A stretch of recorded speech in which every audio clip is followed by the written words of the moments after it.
कहते हैं जब शरीर जवाब दे दे तो आत्मा सोच की उड़ान बन जाती है।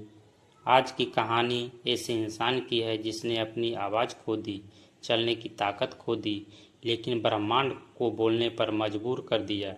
नाम है स्टीफन हॉकिंग। 8 जनवरी 1942 को इंग्लैंड के शहर ऑक्सफोर्ड में एक साधारण परिवार में एक बच्चे का जन्म हुआ। माँ चाहती थी बेटा डॉक्टर बने, पिता चाहते थे वैज्ञानिक बने, पर किसे पता था यह बच्चा दुनिया के रहस्यों को खोलने वाला बनेगा। स्टीफन बचपन से ही जिज्ञासु थे। घड़ी तोड़कर उसके अंदर क्या चलता है ये देखने में उन्हें मज़ा आता था। दोस्त उन्हें मजाक में लिटिल आइंस्टीन कहा करते थे, जिसके नाम से बाद में प्रसिद्ध हुए। वक्त बीता और स्टीफन हॉकिंग पहुंचे ऑक्सफोर्ड यूनिवर्सिटी, जहां उन्होंने फिजिक्स में डिग्री ली। वह पढ़ाई में जितने तेज थे उतने ही हंसमुख भी। कभी कभी क्लास छोड़कर आसमान में सितारों को निहारा करते थे। उन्हें लगता था ब्रह्मांड हमसे कुछ कह रहा है। लेकिन एक दिन किस्मत ने उन्हें ऐसी चोट दी जिसकी कल्पना भी नहीं की जा सकती। मात्र 21 साल की उम्र में डॉक्टरों ने कहा, तुम्हें ALS नाम की बीमारी है और शायद तुम सिर्फ 2 साल जियोगे। स्टीफन के शरीर ने काम करना बंद कर दिया। पहले चलना मुश्किल हुआ, फिर बोलना, और फिर सिर्फ एक गाल की मांसपेशी ही बची। लेकिन उन्होंने कहा, मेरे शरीर ने सांस छोड़ा है पर मेरा दिमाग अब भी आज़ाद है।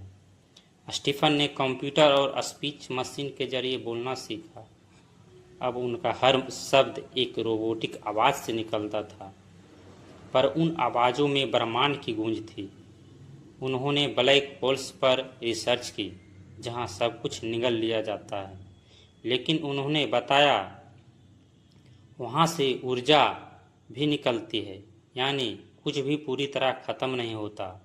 दुनिया ने इस खोज को नाम दिया हॉकिंग रेडिएशन। 1988 में उनकी किताब a brief history of time I. एक ऐसी किताब जिसने विज्ञान को आम लोगों की जुबान में समझाया। यह किताब 40 भाषाओं में अनुदित हुई और करोड़ों प्रतियां बिकी। लोग कहते हैं वह बोल नहीं सकते थे, फिर भी पूरी दुनिया से बात कर गए। बीमारी के बीच भी उन्होंने शादी की, 3 बच्चे के पिता बने और अपनी पत्नी जेन वाइल्ड्स के साथ संघर्षों का सामना किया। स्टीफन ने जीवन भर यह सिखाया कि असंभव कुछ भी नहीं होता। वे कहते थे, life would be tragic if it वेरेंट funny. जब तक जिंदगी है उम्मीद है। 14 मार्च 2018 वो दिन जब ब्रह्मांड ने अपने सबसे बड़े रहस्य जानने वाले को खो दिया। उसी दिन था आइंस्टीन का जन्मदिन। जैसे 2 सितारे, एक अस्त हुआ और एक फिर जन्म लिया। स्टीफन हॉकिंग अब हमारे बीच नहीं हैं, लेकिन उनकी सोच, उनके शब्द और उनकी खोजें आज भी ब्रह्मांड की गहराइयों में गूंजती है।